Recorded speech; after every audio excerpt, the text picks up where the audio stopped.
The first practice presenting tonight is G3 Arquitectos, founded in 1997 in Querétaro, Mexico. The practice is led by Juan Alfonso Garduño Jardón, who earned a Master in Architecture and Urban Design at Harvard GSD and a Bachelor of Architecture from ITESM Querétaro. He has taught architecture since 1998 at ITESM, where he was the program's director from 2007 to 2011. G3's submission began by presenting a point of view influenced by place and time.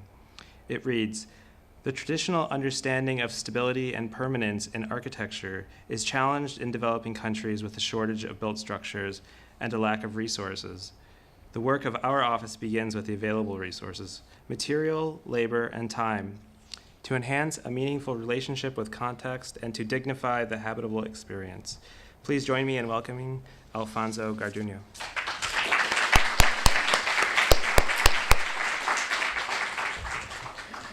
Good night. Thank you very much for coming.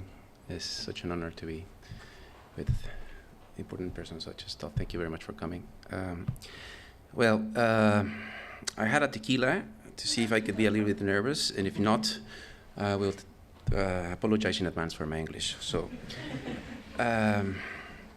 I want to thank especially the League. I think you're not aware how much important this cultural promotion is for countries such as ours.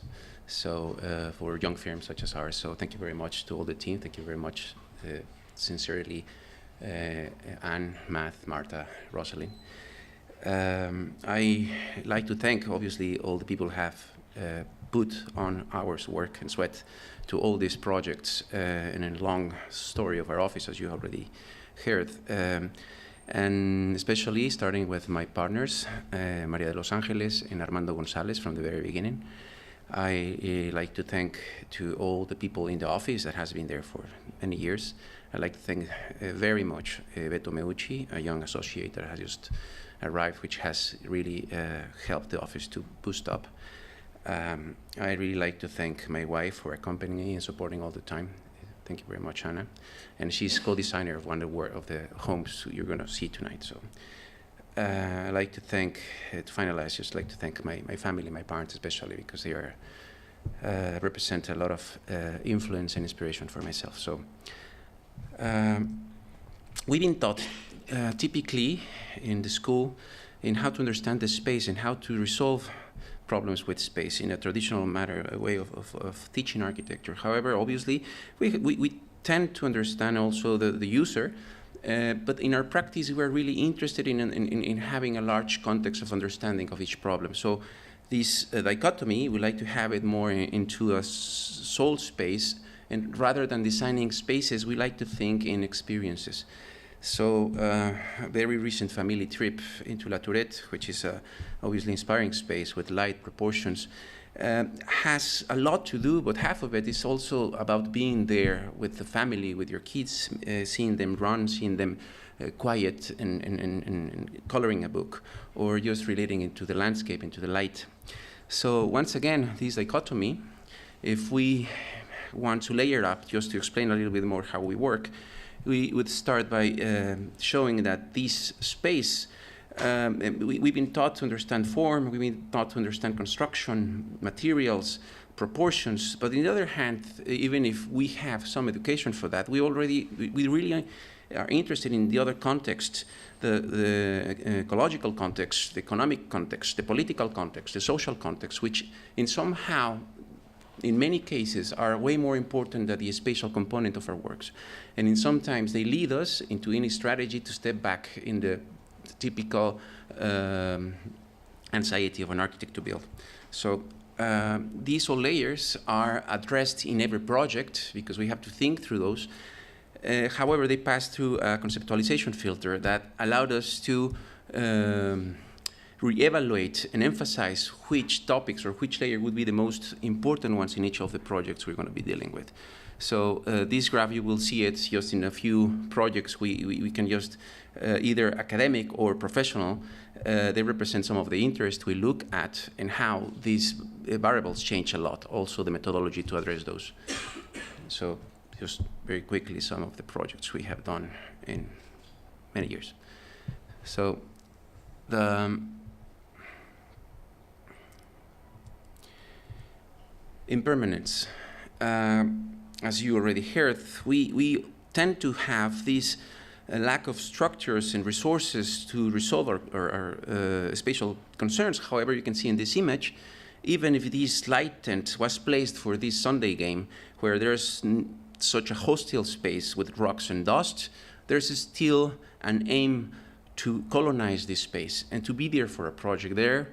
The question raises, will this structure last longer than the aim to watch these games? And this is where we ask ourselves about permanence. And permanence, again, it is not about the solid, the physical shape. It's more about the experience. So I cannot read here, but I will turn back. So I promise to be brief now, since time is elastic. I am afraid you will have to listen to me for the next very long 800 minutes. That's what Octavio Paz said when he received his Nobel Prize. Therefore, the understanding of time has to do not only with the space, but actually the way we understand. We can actually see so many dramatic events that last longer than the space where they happened. So again, the most important thing for us is not the space, but not necessarily, even though we are really in love with space. So this is a graph of the projects we're going to present tonight. They go from the larger scale to a very intimate scale, and they do have different proportions of permanence, you can see in the graph below. However, our aim would be, even if the physical form would not last so long, we would like, as the experiential permanence, to be way more lasting. So, taller activo. In a context where the only people who benefit from this model of development are the ones who build those houses, or actually the politicians who change the land use to make this happen, in a context where politicians tend to do projects for a short period of time regarding boats and doing projects for automobiles, even if only 40% of our population has a car, in a context where there's a shortage of housing and people who cannot access the system has to settle in informal spaces such as this one, in a context where architects are not the only ones who can build. Actually, anyone can build, an accountant, a lawyer, a student, for the good and for the bad. In a context where digital technologies have colonized maybe a little too much the formal education in Mexico, but more specifically in a context where we can see these divided worlds, in which people from the in one side of this community not only has to look to understand that he doesn't have enough of the opportunities, but he has in front of his face what he probably would like to have. So these communities are left over without any support either from the government or the market. This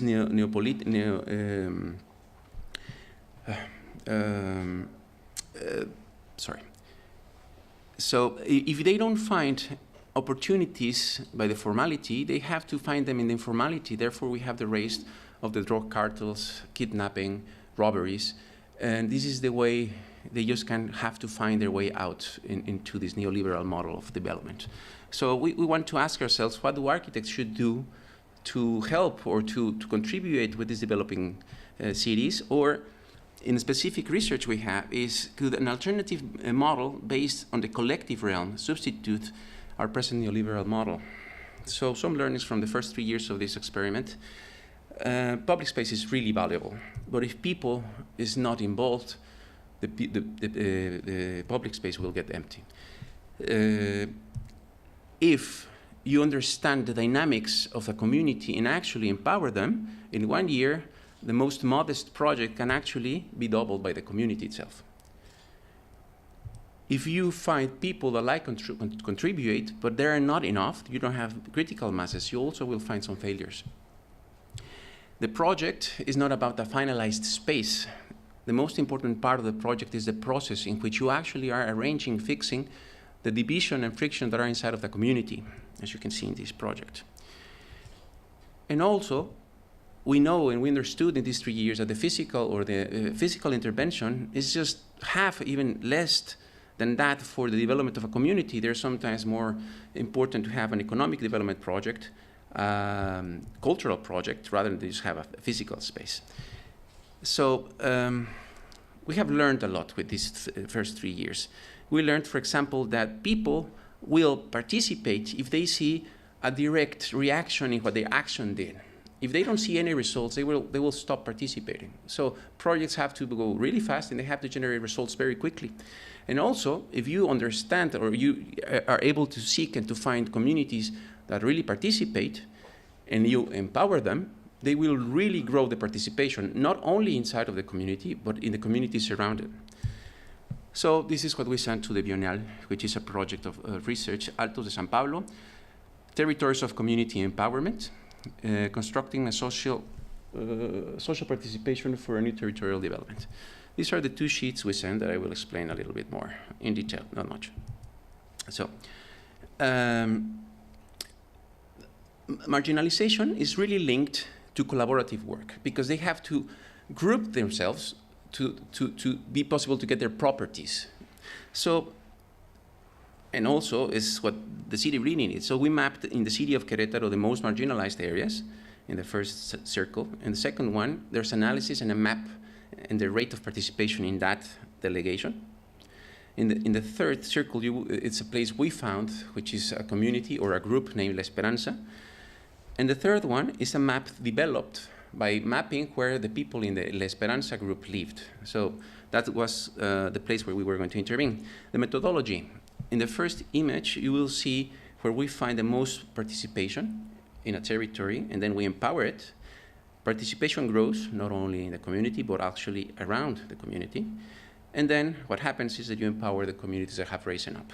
And what you are aiming to have, or we are willing to have, is a social tissue that is now overlapped for purposes that could be done not by one community, but actually for several communities. So this is the map of Altos de San Pablo, the project that we already have done. The number 1 is the base community, how we actually started this project, and then there's the second and third intervention and the fourth intervention. So just to picturize them, this is the base community, the second project that wasn't very successful, the third one that is quite successful, and what we're trying to do now is that using those communities to build larger infrastructure, let's say a street. Let's just have a little look into the La Esperanza community. This is where they gathered. They gathered at least 200 people every week for collective purposes, which I think is beautiful. And we built with students some compressed earth blocks with students. Many students actually credit for the design has to do with students, Octavio, Fernando, and Luis. And then we build with whatever resources we have. In this case, it's wasted sidewalks, wasted concrete cylinder bars, and all the resources that people gave us. So this is the final project. I will pass quite quick. And the one thing important is that finally we arrived with this community to do some productive projects. So we have 3 productive projects. One that hasn't really arrived, which is the jelly factory. Then we have a kitchen that is working, and we have a recycle center. Before we finished, the community already took the space. Weeks later, they were still there. But it's amazing because once you go back, then okay, here it is. You will find this, and this is not an activity. This is as a series of activities, a summer camp for the children who can access to pay a summer camp. So the older kids show to the younger kids how to dance, and this is a project that lasts 3 weeks, and a huge coordination is required. So these communities are really developing the capacity to generate their own opportunities. A second very short video is here.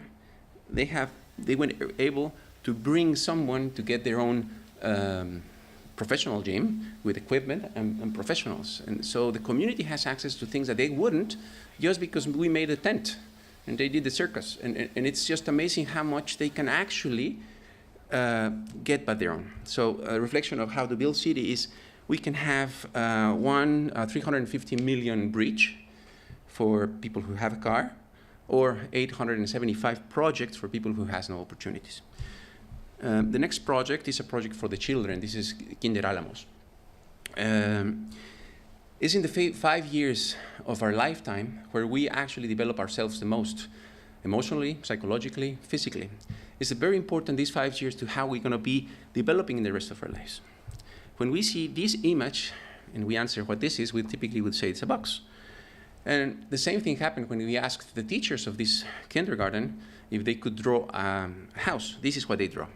So this happens because we have been taught in the very same way for centuries, or at least for the last century. This is an image of 1910, and this is a recent image. So the information and knowledge comes from top down. The teacher tells the students what they should know and when they should know it. Therefore, Antoinette Portis puts in crisis this thesis and says, this is not a box.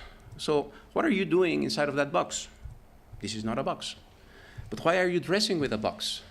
And this is not a box. So the understanding of the world is something that could not be stopped and defined by one person. It's something that should be encouraged to be discovered and learned. The context of this project is a typical context of Querétaro. This is the typical landscape in water time. And this is the site we were working on. This is the general campus, and this is the site for the kindergarten. So we had a few requests from the school. The first one, they wanted to have a wall, a really large wall. No student could be seen, no student could see out. The program, this is a series of classrooms. They have their own constructive stations to work, and they have their own patio. And they pass through this process, and they later come out to the larger central yard. So in the second stage, you have the administration and the direction has to have this control. It's another requirement. They have to control every space of the kindergarten. It's obviously also, one other constraint was that we have to use materials that were harmless for the kids. So now we are going around this kindergarten, and you can see the wall built with the stone from the site, and then you can see the enter, and then you can advise that we are using exceptionally a lot of very undefined forms, and these forms will be translated inside, and after the kids go to their courses and they come out to the courtyard, this is what they will find. And this again is a more abstract field that is left for them to imagine and to define what it is. It could be a cloud, it could be a lizard, it could be a more personal interpretation of this specific spot. Everything is done with turf so that they won't be hurt. And again, going to the adults' world, that they have access to the real world, and whatever that means. So again, just to end up this project, is very much in this relation, this wide volume showing into the context of the tough Querétaro landscape. 2 houses, 2 homes.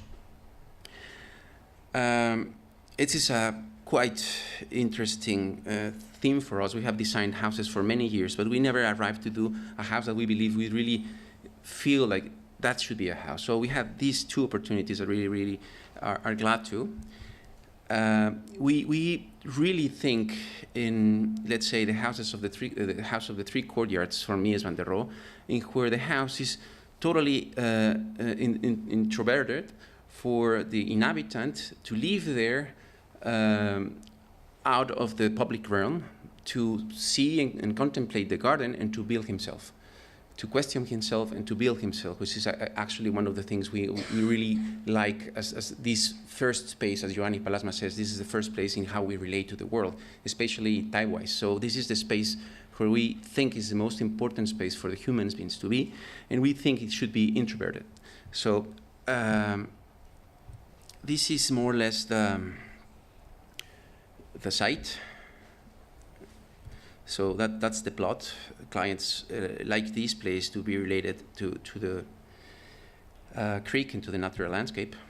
And then here's the plot with 3-meter difference in level. This is the entry, so it's very narrow and it widens up. So to have access, to be able to have access in views, and well, this is the restrictions for building, and the car access is in one side and the pedestrian side is in the other one. So the idea is that even from the bottom of the plot, always you could have an access view to the landscape. And we have escalonated some public programs. There's a terrace and there's a little patio that are all connected. So the bedrooms have to be lifted up, not to stop the view. And now this is the house. So it's a quite, if not aggressive, it's quite tough facade. You go around and still the scale is quite hard.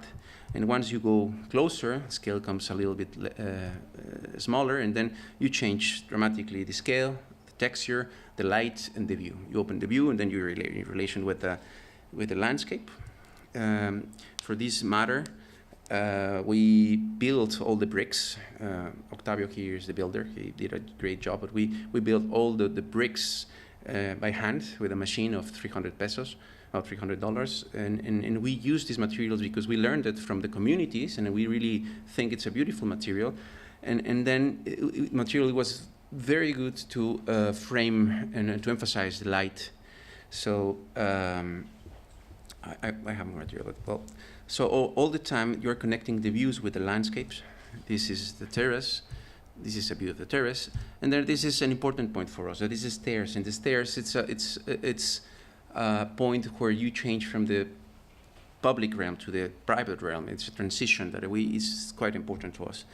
But even more importantly, how the place is lived with the kids, with the children, with their friends, and how they improvise and they create different scenarios for the house. So the second house, it happened because they liked this house, which is something we were amazed of. So they asked us to do a house like that, and we were really thankful still. But the thing is that they had a different context. They were in the middle of the neighborhood, so it was very hard to have the same thing, so we have to make an introverted house. So this is restrictions of the plot. Then we wanted to create a kind of a little forest to have this relation to the outside, but be intimated about it. So this is more or less an axonometric view of the house. This is the public area and how those views had to relate into the garden. In the higher part, we had the same, but now the neighbors could see the house. So we built a large beam to protect the views. So this is the first sketch of the house. And the idea was to have this monolith of very, very tough facade with some penetrations of greenery. And when you enter it, the place would change. It would be open. It would be just part of an open garden. So this is the house, one built. Some images of the exterior. Interior, the back part, but still the garden is not grown. Well, you can see the intentions. Again, the stair is a very important part of the house. With very important emphasis of the light, and the upper part with the great beam, as I mentioned. So you can block the views from the exterior, but still keep your garden. And inhabiting the space.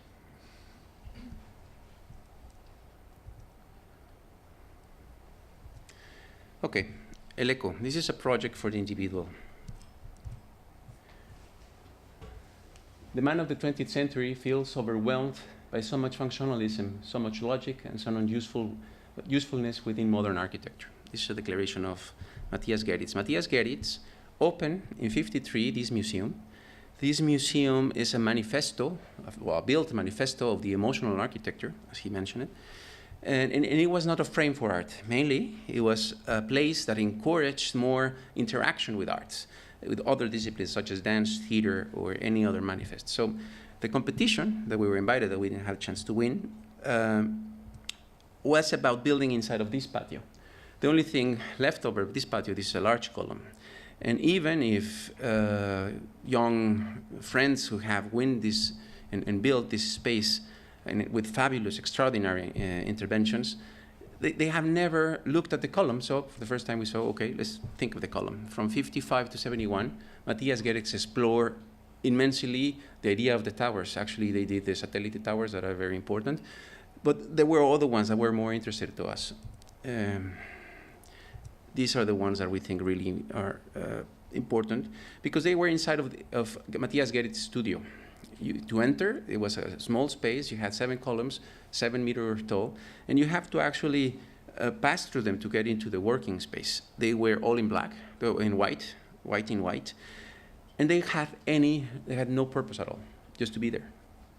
All right, so again, going back to our courtyard, we explored different positions, and the one thing we wanted to have was the columns to allow for activities to happen, but to give them presence to interact with the people in the activities. Therefore, you can see very lightly that this is a theater representation. So the columns become actors in the scene, or you have an audiovisual presentation, so the columns shape the way this has to be addressed, or you have scenography presentations, and the columns are the legs of the theater. So the one thing we were interested is in really emphasizing the spatial condition rather than the functional activities that were going to be there.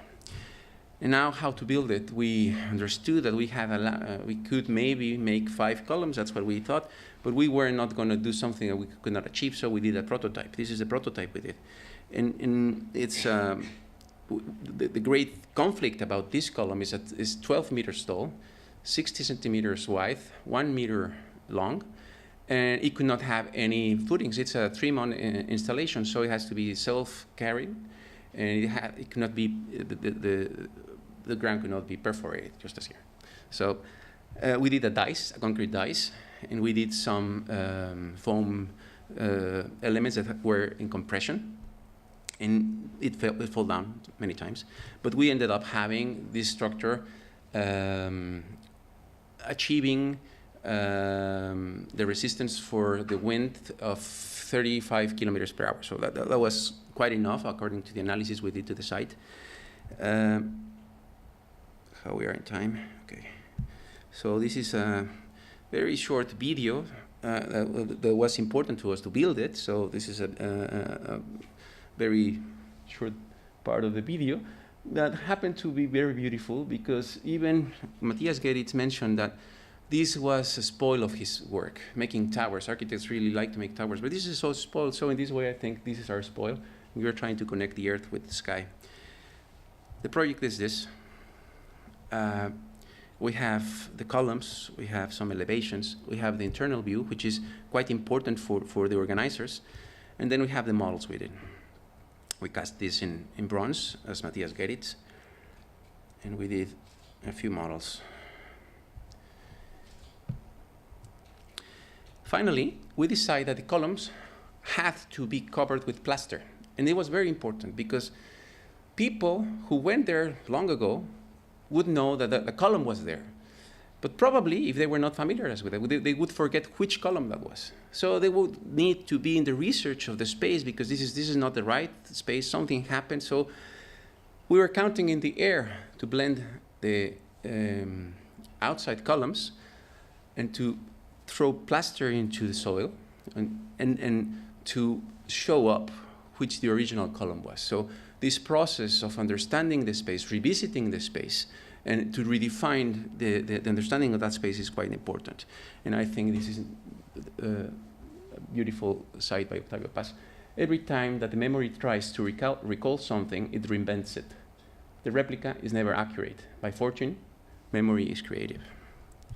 So this is the last image of this project that could maybe witness how those alien columns passed through the patio. Last project. This is a project for ourselves. This is a project inside out. This is a project that is exposed in here. It's such a blessing that we can sometimes have the time to do some work that we are really interested on. Someday a very wise man said that installations is the best way architects can have a space to exercise and to look for our own ideas. So this is one. And the idea is that in this project, again, for us, is a lot of layers that have to be done. Not to mention that this project was built in an airplane in 4 bags, so it was a matter of how to deal with the weight and how to deal with the space to bring them here. You will see And then it's a question in how do we understand an exhibit, and how this immediateness of the image sometimes does not allow us to get us involved. So even if the piece we wanted to do was not a 2D, was a 3D to experiment the space, and we didn't have enough space to really be inside of the space, we could force the viewer to interact with the piece and physically do some effort to actually try to see it all, right? So also we share a little bit part of the process of building this. We did all the models and most of the piece. We did not the casting, but this is a foam MDF model and a wax model, and the way the model had to cut and how some views were studied. This is the final piece. At the end, we understood, one, that the piece was small, so it was going to be eaten by the rest of the exhibits. No, but it needed a little bit more space. So once we saw the piece that is casted inside of the concrete, we decided to cast a second one and to exhibit. So you can see that piece shown, and it's the same piece that is casted or inside the concrete. So this is Marta helping us represent the idea, and thank you very much.